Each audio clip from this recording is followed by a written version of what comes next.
When it comes to good skin, strong bones, and a proper protein intake for our day, then all discussions boil down to fish. And to make our fish even more healthy, here goes a very simple and very easy recipe of dahi matcha. So before we dig into this spicy, bubbling, happening recipe of dahi matcha, let's get done with the basics first. Step 1 is cleaning the fish, which basically means removing the scales.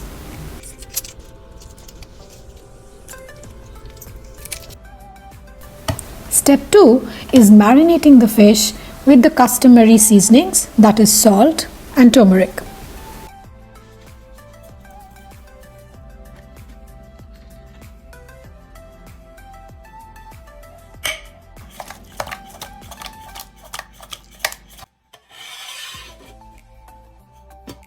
And let me tell you, this is the simplest dahi matcha recipe you will ever come across. Although it takes a little detour from the authentic dahi matcha recipe of Bengal, yet it is very tasty and very quick and easy to make. So roll on. Step 3 is frying the fish with mustard oil, and we need very little oil for it.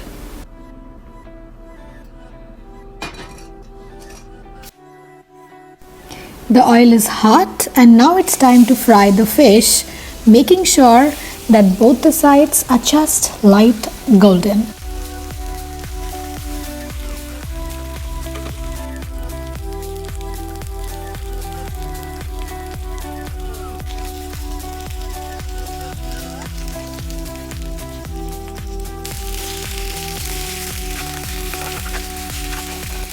As soon as the pieces of fish turn golden on both the sides, remove them from flame and keep them aside.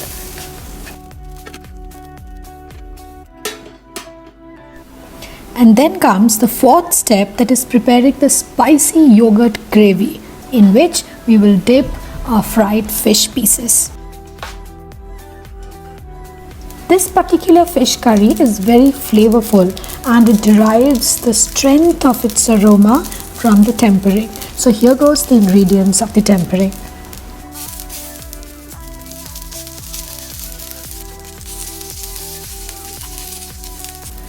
Fry them well till they release their flavors. And then add one chopped tomato in it. In this case, I have used wine tomato in order to add some sourness to the recipe. Give it a rough mix, bring all of them together, and then into it goes one boiled potato. Boiled potato has a tendency of soaking up extra water, so they work very well in providing some texture to the gravy.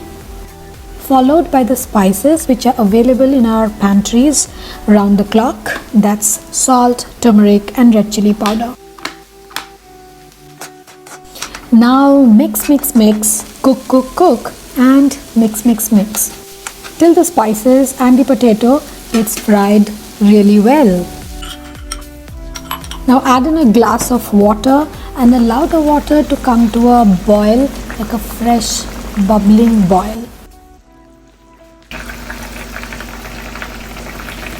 And now, very much like a celebrated movie star, enters the protagonist of our recipe, that's the yogurt or dahi.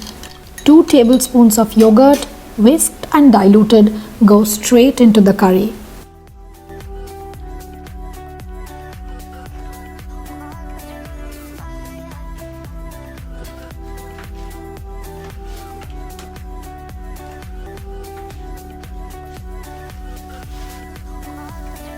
After 5 minutes of slow cooking, add in a smooth blend of poppy seeds and mustard seeds into the curry.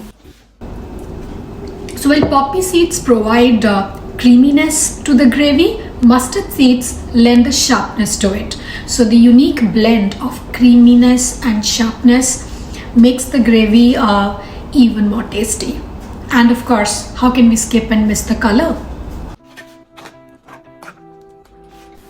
Now cover this tight and let it simmer slow and nice for 10 good minutes.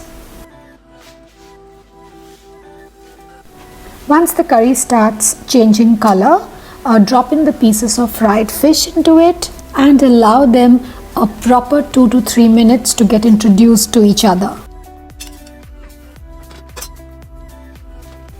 Now cover it for one last time for one final round of simmer for approximately 5 minutes, and meanwhile, a quick health quiz for our viewers.